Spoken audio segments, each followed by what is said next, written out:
네, 오늘 히브리서 이제 2강을 같이 공부하겠습니다. 지난주에 우리가 히브리서가 어떤 책인가라고 이제 서론을 말씀드리고 이제 1장을 잠깐 공부했는데요. 히브리서는 그 유대인 기독교인들이죠. 유대교 출신의 기독교인들이 예수 믿고 구원받아서 이제 기독교인이 됐는데 이게 그래도 죄를 짓고 그러면서 이제 죄책감을 어떻게 해결해야 되나 그런 고민들 속에서 이게 예수만으로는 안 되겠다. 옛날 제사로 성전 제사로 돌아가는 게 낫지 않느냐. 그래도 이렇게 양도 잡고 또 피를 흘리면서 내 죄가 사해지는 것 같고 그런 효과도 있고 하니까 자꾸 이제 옛날로 돌아가려고 하는 그리스도인들에게 돌아가지 말라고 설득하는 변증서가 됩니다. 그래서 이 이제 히브리서는 보시면 그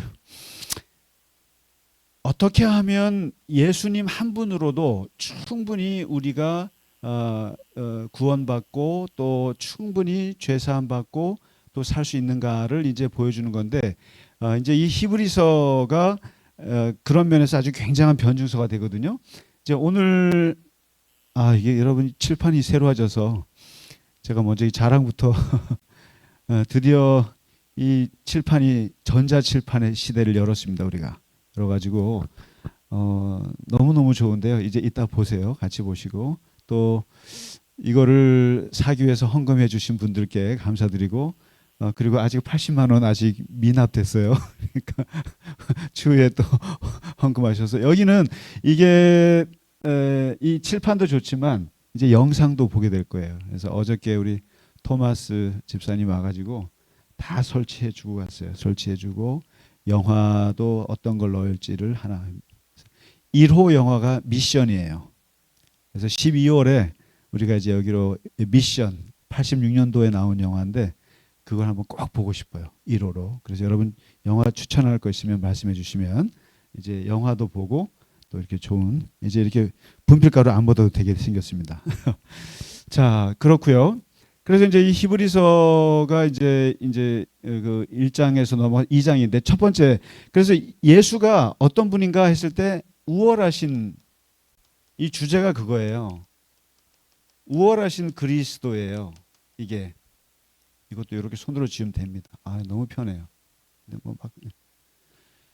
그러니까 우월하신 그리스도 너희가 그렇게 바라던 그 제사장, 선지자, 뭐 천사, 율법 그야말로 하늘같이 떠받들고 있는 그런 것들보다 더 우월하신 분이 예수시다라고 해서 무엇보다 우월한가? 천사보다 우월하고 그리고 오늘 다룰 게 이제 모세보다 우월하고 그리고 율법보다 우월하고 율법 그리고 무엇보다도 너희가 제사 지낼 때 가장 중요한 사람 대제사장보다도 우월하신 진짜 대제사장이시다 예수님께서.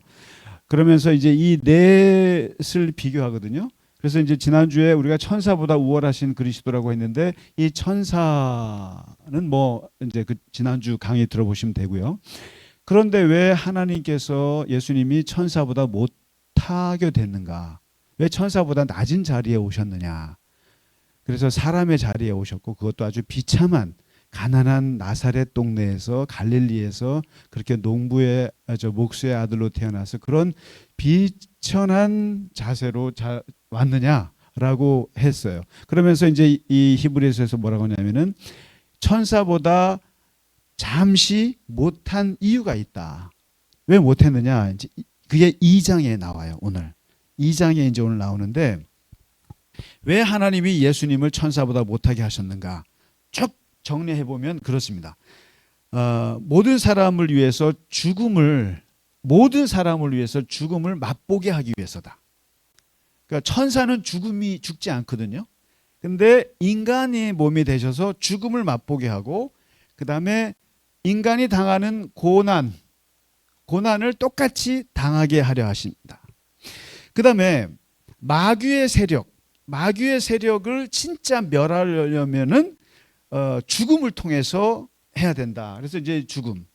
그리고 이 죽기를 두려워하며 평생 종로로 다는 모든 사람들을 해방시켜 주기 위해서 이제 그렇게 천사보다 못하게 되셨다. 다시 말해서 백성들의 죄를 이제 속량이란 말을 해요. 속량. 대신 짓기 위해서 예수님께서 그렇게 되셨다라고 하는데, 이제 맨 마지막 절이 18절이 핵심이에요. 왜 천사보다 낫게 하셨을까 했는데, 당하셨은즉 시험 받는 자들을 능히 도울 수 있느니라, 이 얘기예요. 뭐냐면 예수님께서 사람을 위해서 속량하러 오셨는데, 당신이 천사의 자격을 가지고 사람을 도울 수는 없어요. 없기 때문에 진짜 인간이 당하는 고난과 죽음과 고통을 똑같이 경험한 분만이 그런 고난과 죽음을 당하는 존재를 도울 수가 있다. 그러니까 이심전심, 그리고 그 모습이 인간의 모습으로 와야 인간을 도울 수 있다. 이걸 뭐라 그러냐면은 이게 성육신이란 말이죠. 성육신인데, 그러니까 아무리 천사가 뛰어나다 할지라도 천사는 죽었다 깨어나도 사람을 못 도와줘요. 사람을 못 도와줘요. 그러니까 이게 하나님의 사랑을 가장 잘 표현한 말 중에 하나가 이 성육신이거든요. 성육신. 왜냐하면 그러잖아요. 아주 부자인 사람이 가난한 사람을 도와준다고 했을 때는 가난한 사람이 되어야 도와줄 수 있는 거거든요. 그러니까 왕이 백성의 마음을 어떻게 하느냐 하면은, 왕이 백성의 자리로 와봐야 백성의 고통과 아픔을 아는 것과 같이, 하나님이 인간을 속량하기 위해서는 당신이 인간의 모습으로 와야 한다. 그래서 잠시 동안 33년 동안 천사보다 못한 존재가 되셨다. 그것 때문에. 그러니까 그 자리에 가봐야 이해하고 그거를 그러잖아요. 고난을 당해 보시니까 시험 받는 사람들을 도와줄 수 있지. 저 천사의 자격으로 안 되는 거죠. 그래서 이제 이 예수님께서 천사보다 낮은 이유를 이제 2장에서 밝히고요. 그 다음에 이제 3장에 오늘 가서 3장을 보시죠. 야, 이게 너무 그렇죠. 옷만 스쳐도 막 그냥 색깔이 들어갑니다. 분필 한번 넣으니까 얼마나 좋은지 모르겠어요. 이제 3장에 보시면 이제 오늘은 모세보다 우월하신 그리스도다. 이제 모세를 비교합니다. 자, 그런 면에서 오늘 한번 읽어 보실래요? 제가 어제 준비한 이 또 전자칠판에 들어왔으니까 한번 또 여러 가지 새로운 기술을 또 어제 토마스 집사님. 자, 요게 렘브란트가 그린 모세 십계명이죠. 모세. 그리고 요 그림은 아야 소피아 성당, 그러니까 저 이스탄불에 있는 그 소피아 성당에 있는 예수님의 그 모자이크. 근데 오늘 공부할 내용은 이제 모세와 왜 비교를 하는가? 왜 예수님을 모세와 비교해서 모세와 무엇이 다른가를 이제 얘기합니다. 그러니까 사람들은 자꾸만 모세를 그리워하는 거예요. 모세가 그래도 최고가 아니겠는가. 그래서 이제 자꾸만 예수님보다 모세, 구약에서는 최고의 인물이 모세거든요. 몇 사람 인물이 있다 그러면 모세와 엘리야, 뭐 다윗, 뭐 이렇게 이제 인물들이 있습니다만은 그 중에 가장 영적으로 뛰어나고 이스라엘 나라를 건국한 사람이고, 그리고 영적인 어떤 그 최고의 지도자이고, 그리고 실질적인 정치가이고, 이런 사람이 이제 모세인데, 그래서 모세가 또 율법을 만든 사람이고, 그러니까 이스라엘 사람들에게 있어서는 뭐 모세가 최고의 인물인데, 이 모세와 이제 이 기독교가 탄생하면서부터는 모세보다 더 뛰어나신 분이 예수다. 예수님이 진짜 모세보다 뛰어난데 그것을 어떻게 얘기할 것인가? 이제 그 얘기를 합니다. 자, 그러면은 한번 보시죠. 왜 모세? 그러면 모세하고 예수님하고 뭐가 좀 닮은 게 뭐가 있을까요? 뭔가 비슷한 게 있단 말이죠. 그래서 지난주에 말씀드렸잖아요. 그 성경에서 복음서에서 저기 가장 아이고 자, 예, 초록색을 좋아하시니까. 예. 유대교인들, 유대 출신의 기독교인들한테 쓴 책이 마태복음이라고 그랬잖아요. 마태복음이 있고, 그 다음에 야고보서가 있다 그랬습니다. 야고보서. 그 다음에 히브리서예요. 히브리서. 이 세 권이 유대인들, 유대교 출신의 기독교인들한테 이제 쓴 책인데, 마태복음을 보시면은 모세와 예수님이 아주 비슷하게 그려요. 그러면서 마태복음을 읽다 보면은 뭘 읽는 느낌이 드냐면은 출애굽기를 읽는 느낌이 들어요. 출애굽기. 그래서 마태복음에서 마태가 예수님은 제2의 모세처럼 그려요. 그러면은 뭐가 비슷한지 한번 보시면 첫 번째 모세와 예수님의 먼저 비슷한 거예요. 그게 똑같이 제국의 식민지에서 태어나셨어요. 그러니까 모세는 애굽 제국의 식민지 하에서 태어났고 예수님은 로마 제국의 식민지 하에서 태어났어요. 똑같이 그렇게 태어나고 그다음에 두 번째 두 분 다 어렸을 때 죽을 뻔했어요. 어떤 일이 벌어졌냐면 유아 학살을 똑같이 맞이해요. 모세가 태어날 때도 야 히브리 인간들이 너무 많아. 그래서 다 죽여버려. 남자아이들 태어난 다 죽여. 그랬잖아요. 그리고 이게 누가 바로에 의해서 유아 학살이 벌어졌어요.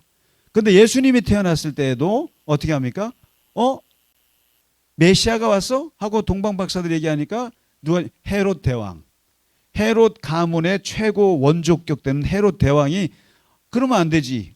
내가 그래도 유대인의 왕인데 싹 죽이죠. 그래서 예수님 또래의 아이들이 다 죽어요. 그 유아 학살이 있었다. 똑같습니다. 그다음에 세 번째 이 두 분이 비슷한 게 뭐냐면은 둘 다 애굽으로 내려가요. 둘 다 애굽으로 내려갑니다. 그러니까 이제 모세는 애굽에서 아예 태어났죠. 태어났다가 나이 40에 살인을 하고 미디안 광야에서 양치기로 살다가 나이 80에 다시 애굽으로 내려갑니다. 내려가서 데리고 나가잖아요. 그거처럼 예수님도 유아 학살을 피해서 헤롯을 피해서 어머니와 아버지가 어디로 가냐면 야 애굽으로 도망가자. 그래서 애굽으로 내려갔다가 거기서 이제 헤롯이 죽었다는 얘기를 듣고 다시 나사렛으로 온다 이 말이에요. 마치 모세가 애굽으로 내려갔다가 출애굽하는 것처럼 예수님도 애굽으로 도망갔다가 다시 출애굽해서 이 나사렛으로 돌아온 이게 똑같은 거예요. 그다음에 네 번째 비슷한 게 뭐냐면은 두 분 다 하나님의 말씀을 어디서 가르치느냐면은 산에서 가르쳤어요. 산에서 받았어요. 뭐냐면 모세는 시내산에서 하나님의 말씀을 받았고 예수님은 시내산이 아니라 산 위에서 그 갈릴리 야트막한 어떤 산 같은 곳에서 하나님의 말씀을 던져줘요. 이것을 산상수훈이라고 그러잖아요. 그래서 똑같이 두 분 다 하나님의 말씀은 산에서부터 비롯된다. 이게 그래서 마태복음은 아예 전적으로 딱 봤을 때 예수님은 제2의 모세예요. 그래서 유대인들이 딱 예수님의 그 스토리를 보면서 모세랑 비슷한 제국의 식민지 시대에 태어났네. 태어날 때 죽을 뻔했네. 애굽에 내려갔었어. 하나님의 말씀을 산에서 받아서 산에서 전하셨네. 이러면서 이 마태복음을 읽는 사람들은 예수님이 마치 우리 구약의 가장 위대한 모세와 비슷한 분이라는 것을 인식하게 해준 게 이 마태복음이에요. 그래서 이제 근데 마태는 중요한 것은 이 예수님이 모세와 비슷한 이미지를 이제 보여주고 있는데 이제 히브리서는 보세요. 히브리서는 이제 이 예수님이 모세와 무엇이 다른가? 결정적으로 다른 게 뭐냐? 그렇게 비슷한 게 많음에도 불구하고 구약을 이제 시작한 분이 모세라 그러면 이제 신약을 시작하신 분이 예수님인데 예수님과 모세는 급이 다르다. 히브리서에 이제 보실까요? 3장에 이런 얘기를 합니다. 3장의 1절에 우리가 믿는 도리의 사도이시며 대제사장이신 예수를 깊이 생각하라. 이 히브리서가 자꾸만 얘기하는 게 뭐냐면 예수를 바라보라. 예수를 생각하라. 개인적으로 저는 이 구절을 너무너무 좋아해요. 우리의 대제사장이신 예수를 생각하라. 예수를 생각하라. 이게 생각하라.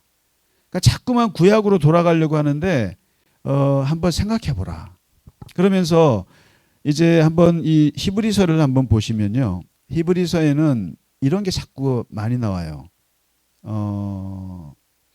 1장부터 자꾸 나오는 게 자꾸만 왜 옛날로 돌아가려고 그러느냐. 보세요. 2장 1절에 우리가 더욱 유념함으로 머릿속에 생각 깊이 하면서 흘러 떠내려가지 않도록 하는 것이 마땅하다. 이게 뭐겠어요?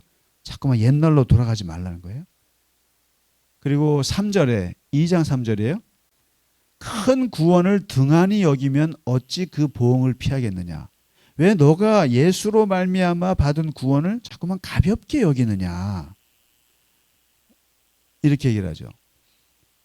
그리고 이제 그 3장에 한번 넘어가 보시면은 3장에 너희는 3장 12절을 보실래요? 12절에 보시면은 너희는 삼가 너희 중에 누가 믿지 아니하는 악한 마음을 품고 살아계신 하나님에게서 떨어질까 조심하라.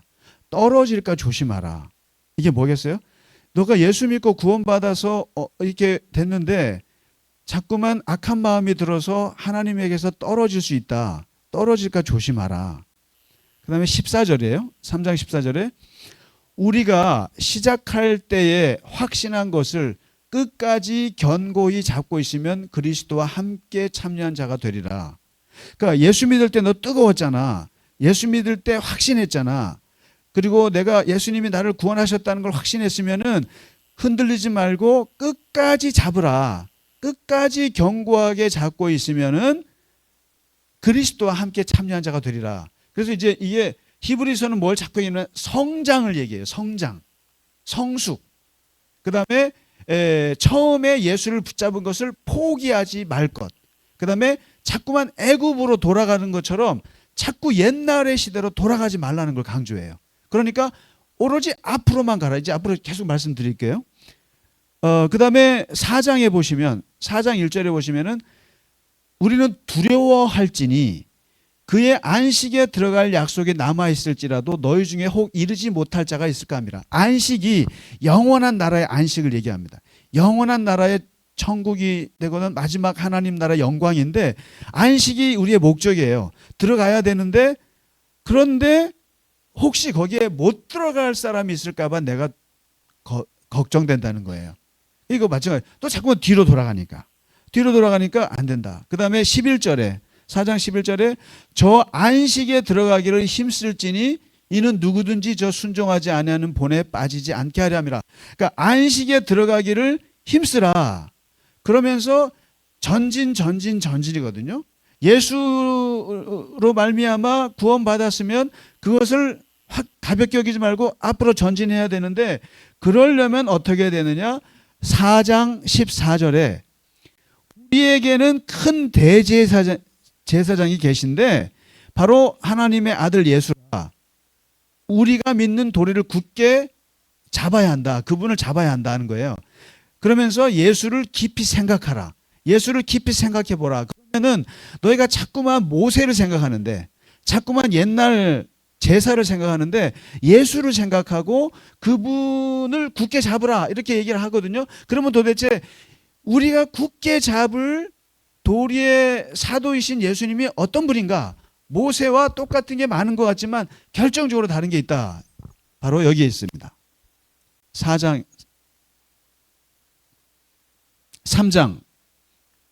2절 3절에 그게 나와요. 뭐가 나오냐면은 모세와 예수의 결정적인 차이는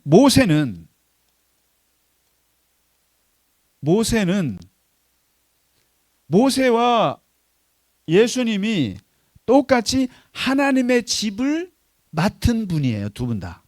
하나님의 집을 맡아서 하나님의 백성들을 이제 인도하고 그들을 이끌어내는 거예요. 그러니까 모세는 하나님의 애굽에 있는 하나님의 백성들을 끌어내서 가나안 땅으로 가는 게 목적이고 그 일을 40년 동안 했고, 예수님은 사탄의 또는 마귀의 종으로 있는 우리 인간들 인류를, 하나님의 이 백성을 끌고 영원한 안식으로 데리고 들어가는 게 하나님의 예수님의 일이에요. 똑같은 그러면서 같은데 문제는 계급이 달라요. 두 분이서. 계급이 다르다는 거예요. 어떻게 다르냐면은 모세는 그 하나님의 집을 맡긴 맡았는데 종으로서 맡았다는 거예요. 종. 하나님의 종으로서 맡았고, 예수님은 그 똑같이 하나님의 백성들의 하나님의 집을 맡아서 일을 하셨는데 이분은 아들로서 맡았다. 급이 다르다. 여기서 끝난 거예요. 히브리서는 그걸 얘기하는 거예요. 급이 달라. 너희가 그렇게 그리워하는 모세, 걔는 하나님의 종이야. 그냥 머슴이라고. 그런데 예수는 하나님의 아들로서 친히, 너가 생각해봐라. 아들과 종이 어떻게 다른지 말 안 해도 알지 않느냐. 그는 급이 다른 거예요. 근데 뭘 자꾸만 모세 하냐 이거예요. 예수님이 하나님의 아들로서 이렇게 그 일을 하셨는데 여기서 끝났죠. 그러면서 이제 다른 거 비교 안 해요. 예수는 아들이다. 종이다. 그러면서 두 분 다 이제 이 얘기를 합니다. 안식에 들어가야 되는데, 가나안으로 들어가는데, 안식으로 들어가는데 모세의 백성들이 가나안에 들어가지 못한 이유가 무엇일까? 들어가지 못한 이유가 무엇일까? 그러면 우리도 하나님의 백성들이 예수 안에서 영원한 안식에 들어가지 못하는 이유가 무엇일까? 그 얘기를 해요. 그러면은 모세의 백성들이 들어가지 못한 이유는 하나님의 말씀을 어떻게 했다는 의미입니까? 이게 하나님의 말씀을 믿지 않았다는 거예요. 믿지 않았고 순종하지 않아서 가나안 땅에 못 들어가서 광야에서 다 시체덩이가 됐다. 이 얘기를 하는 거예요. 결국에는 안식에 들어가기 위해서는 하나님의 말씀을 믿어야 되지 않겠느냐. 하나님의 말씀을. 그러면서 결국에는 이제 히브리서 기자가 이렇게 얘기하는 거예요. 이제요. 너희가 안식에 들어가기 위해서는 첫째, 악한 마음을 품고 살아계신 하나님께 떨어질 수도 있으니까 떨어질 수 있을 걸 조심하라. 하나님께 떨어질 수 있는 거. 그 다음에 죄의 유혹으로 마음이 완고해지지 않도록 조심하라. 마음이 완고해지지 않도록 조심하라. 그리고 시작할 때에 확신한 것을 끝까지 잡으라. 그리고 혹시라도 안식에 들어가지 못할까 두려워하라. 그리고 안식에 들어가기를 힘쓰라. 이런 얘기를 쭉쭉쭉 하면서 결정적으로 뭐라고 하냐면은 4장 12절일 거예요. 12절에 하나님의 말씀을 믿지 못해서가 아니겠느냐. 결정적으로는 하나님의 말씀을 믿지 못하기 때문에 이스라엘 백성들이 가나안 땅에 못 들어가고 그 시체가 된 거 아니냐. 마찬가지다. 너희들도 하나님의 말씀을, 그 말씀이 뭐겠어요? 이제 예수님으로 말미암아 너희가 죄 사함을 받게 되었다. 의롭게 되었다라고 하는 이 말씀이거든요. 이 말씀을 믿지 않으면 자꾸만 구약으로 돌아가서 성전 제사 드리고 싶어하고 자꾸만 양 잡으려고 그러고 그러려고 한단 말이죠. 그러면 하나님의 말씀이 어떤 거냐? 그러면서 이제 얘기를 합니다. 하나님의 말씀 12절에 유명한 말씀이에요. 꼭 히브리서 4장 12절은 꼭 외워두시면 좋을 것 같아요. 4장 12절. 하나님의 말씀을 우리가 얘기할 때 이 표현처럼 아주 참 정확한 게 없어요. 이게 하나님의 말씀은 첫째 살아있음. 굉장히 중요한 얘기예요. living word이에요. living. 하나님의 말씀은 살아있다. 그 다음에 하나님의 말씀은 활력이 있다. 활력이 있다. 힘이 있다는 뜻이에요. 하나님의 말씀은 힘이 있다. 그리고 하나님의 말씀은 예리한 검과 같아서 혼과 영과 골수를 찔러 쪼갠다. 이제 이게 하나님의 말씀을 예리한 검이라고 비유했어요.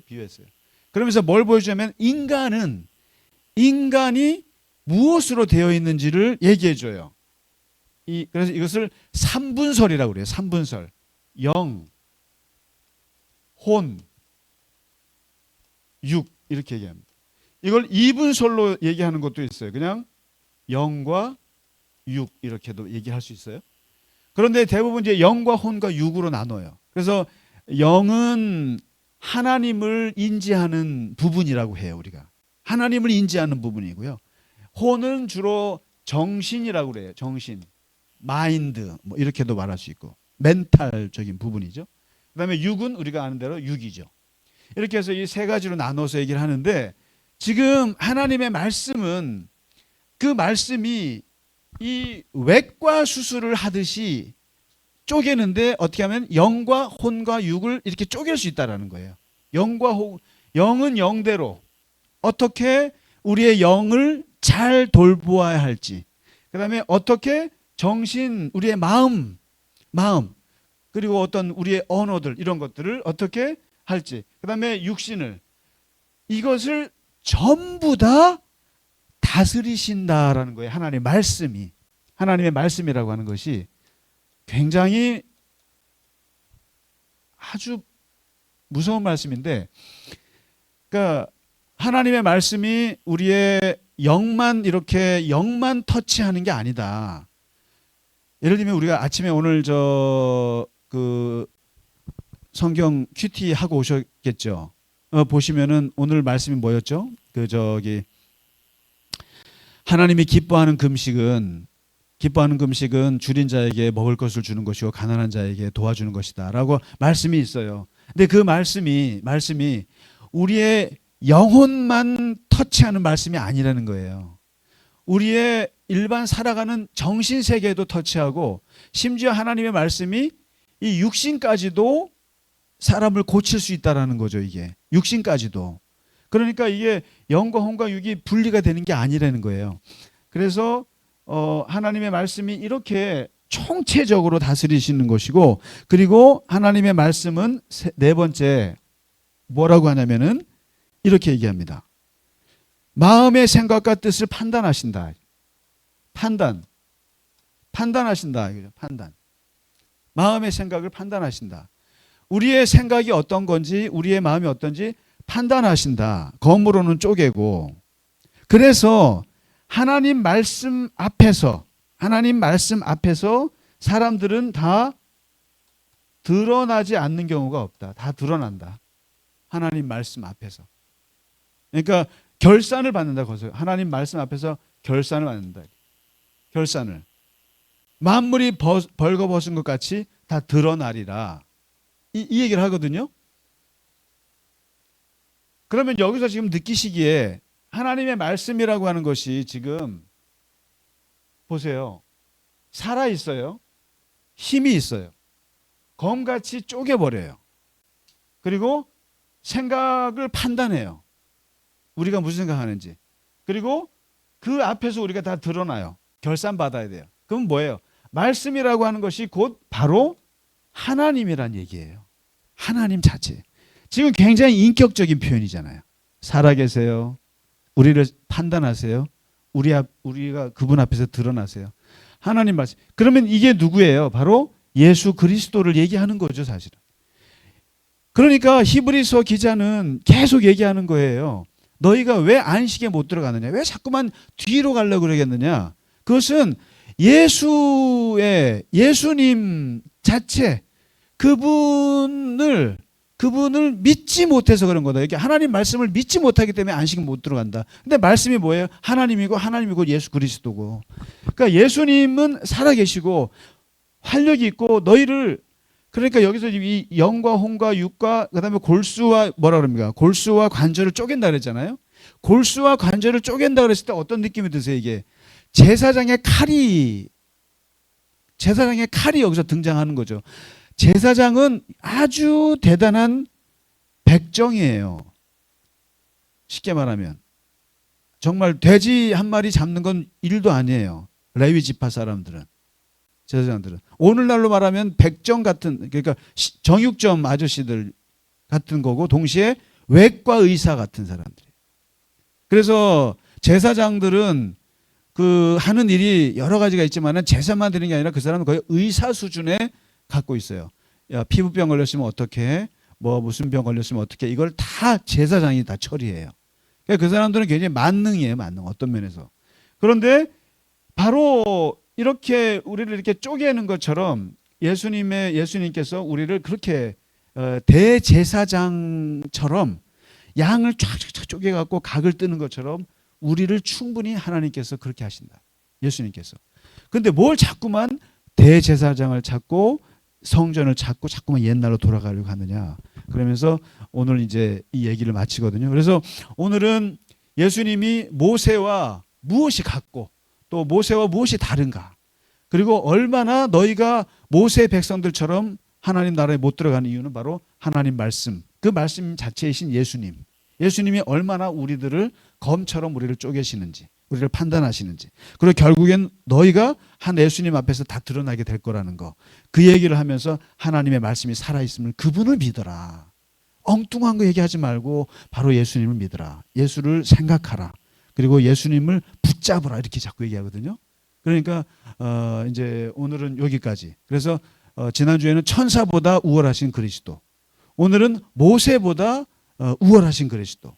이제 다음 주부터 본격적으로 이제 뭐가 나올 것 같으세요? 분위기가 뭐 각 잡고 무슨 뭐 쪼개고, 제사장이 나옵니다.